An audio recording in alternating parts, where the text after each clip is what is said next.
The age of transmutation, new concepts for science, and new values for humanity. Man must be transformed or perish. Old concepts and old material values must become as obsolete as horse and wagon transportation became obsolete when motors and planes appeared. Man is still barbarian. Just so long as man kills man, he is barbarian. The dawn of his consciousness is barely 6,000 years back in his history.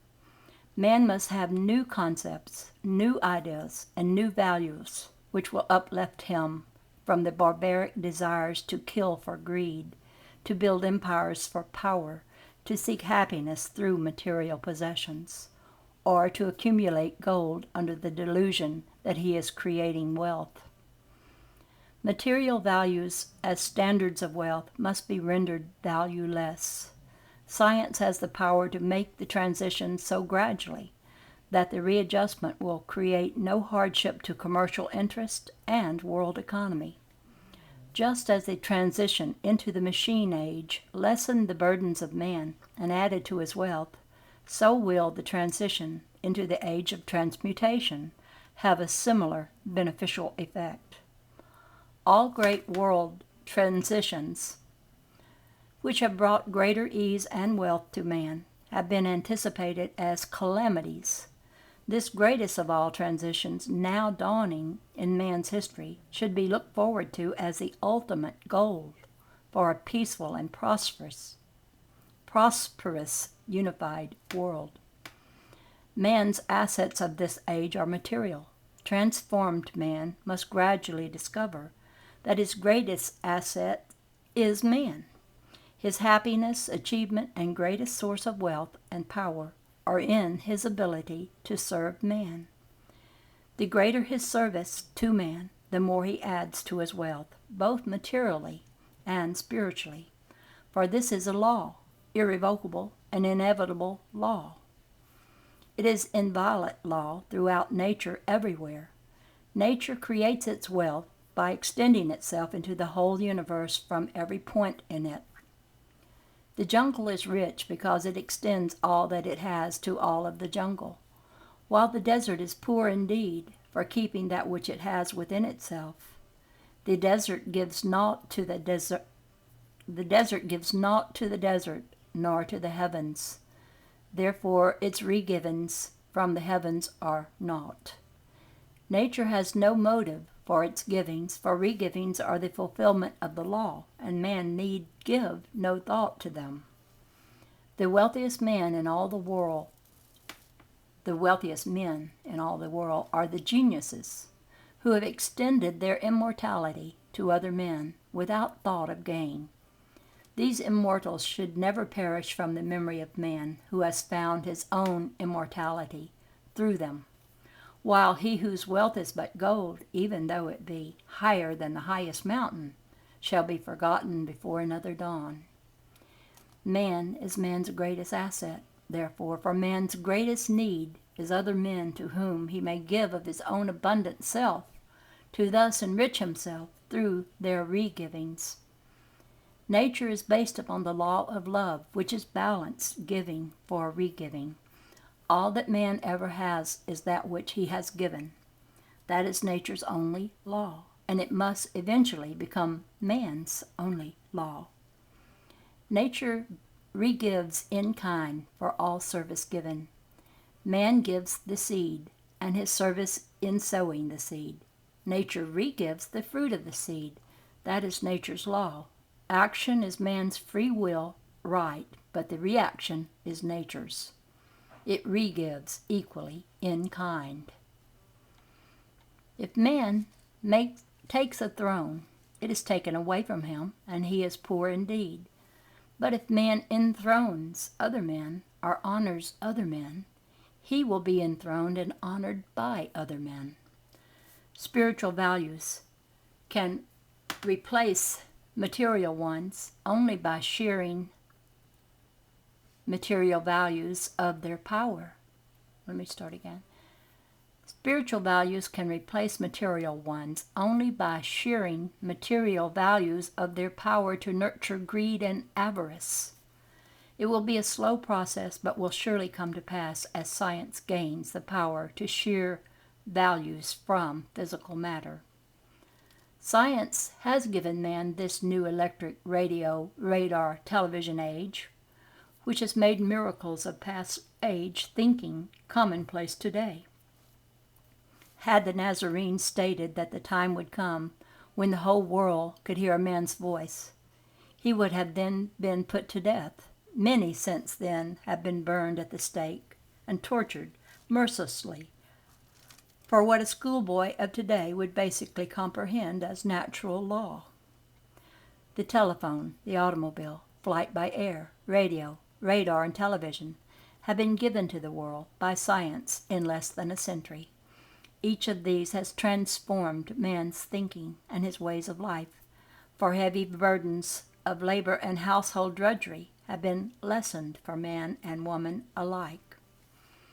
The tragic question now arises as to whether the transformations which have affected man's thinking for many centuries have been in the right direction. Are we setting too great a value upon lessened drudgery, greater comforts, and other physical values, which have multiplied time for man and made this planet very small? Is our thinking of today right thinking? Can we rightly say it is in face of the facts that the human race has fallen further in the last 50 years than it has risen during 7 centuries of forward growth? Can we say that world thinking of today is right thinking in the face of the undisputable fact that the world is facing a threatened plunge into another period of dark ages? Have the great scientific contributions of the last 100 years really majored in benefiting the human race by adding to man's comforts and power of production in the direction of peaceful living? Have the arts of peace been multiplied? Are we producing men of genius in the arts and philosophies such as have enriched the world ever since the days of Michelangelo, Leonardo da Vinci, Mozart, or Shakespeare? Have our statesmen of the last generation had the moral character, dignity, or patriotism of Washington, Jefferson, Lincoln, or Theodore Roosevelt? Have we not found treason replacing patriotism? And statesmen more concerned about how to increasingly enslave man and confiscate his earnings to build great troughs for wastrels' gorgings? Has science unwittingly helped to degrade the entire human race by multiplying the arts of war to multiply man's greed for empires, by multiplied power to kill? Have these dreadful contributions of science to war not so thoroughly outweighed its contributions to peace that it might not have been better if the bow and arrow days were still here? What is the responsibility of science in this respect? And can science reverse the results which have grown out of its explosives made to kill men and save the race by reversing man's thinking? I think it can, and that is why both my wife Leo and I have so indefatigably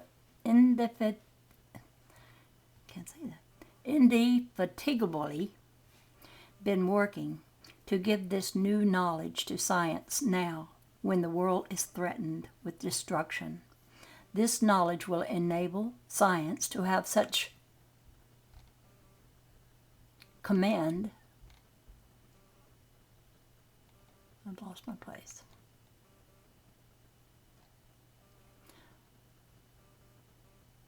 This science will enable man to have such command over matter that it will render man's multiplied killing power for greed impotent, and then render those attributes of greed in man also impotent by replacing them with new and greater values in his thinking. A transformed science can avert this danger which man is bringing upon himself by his own profligacy,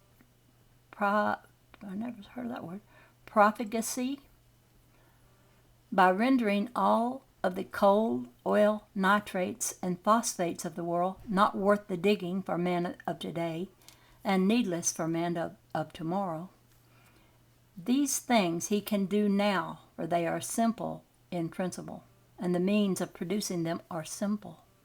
A generation need not pass without extending that principle to the heavy metals and render the gold, which constitutes man's idea of wealth, for which he has killed untold millions of his brother men, of no value other than as a utility.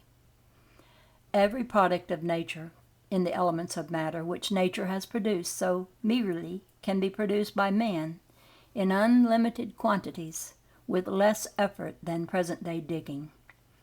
This includes iron, copper, manganese, platinum, aluminum, tin, and all other metals. Man has been primitive long enough. It is time he came into his heritage of knowledge, which will give him dominion over the earth. In your grindstone of aluminum, and in silicon and carbon, the most plenteous elements of earth, are all of the metals. Where copper or iron ore cannot be found, silicon can give them to us. If we cannot get supplies of tin or manganese from other parts of the world, silicon will give them to us. The science of metallurgy must realize that all metals are unbalanced conditions of carbon and silicon. Iron and nickel are unbalanced positive and negative extensions of silicon. Silicon is their fulcrum of balance, just as two children on opposite ends of a seesaw are unbalanced extensions of the fulcrum, which controls their balance. We now obtain nickel from other countries. We have an unlimited supply of it in our every mountain. Just as sodium and chlorine find balance in their salt, and thus lose their metallic qualities, so do all pairs of metals lose their metallic unbalance in their salts. A salt in nature is a balanced pair of elements. Reciprocative balance reversals of motion is the only power nature or man has ever used. That is the basis of the electric current, the piston of nature's wave engines, or of man's motors and pumps. Science has heretofore used but one half of nature's power principle, and has used even that the hard way. The easy way and the simple way is to use in full the balanced, reciprocative reversals of this two-way universe, which are forever taking place between the two conditions of gravitation and radiation which motivate this universe.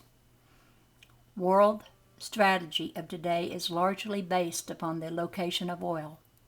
The world stands ready to kill to protect its supply of oil for fueling its planes and warships.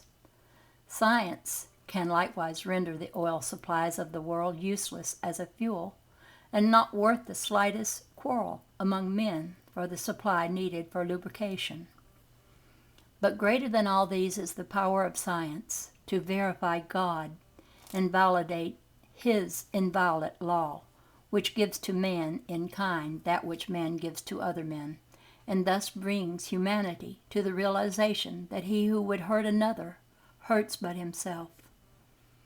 It is the responsibility of science to unify man's many religions by giving him full comprehension of the one God of light and love, to replace the many ill-conceived imaginings of an impossible God of fear, which have so disastrously disunited spiritual seekers and divided the whole world into intolerant and antagonistic groups.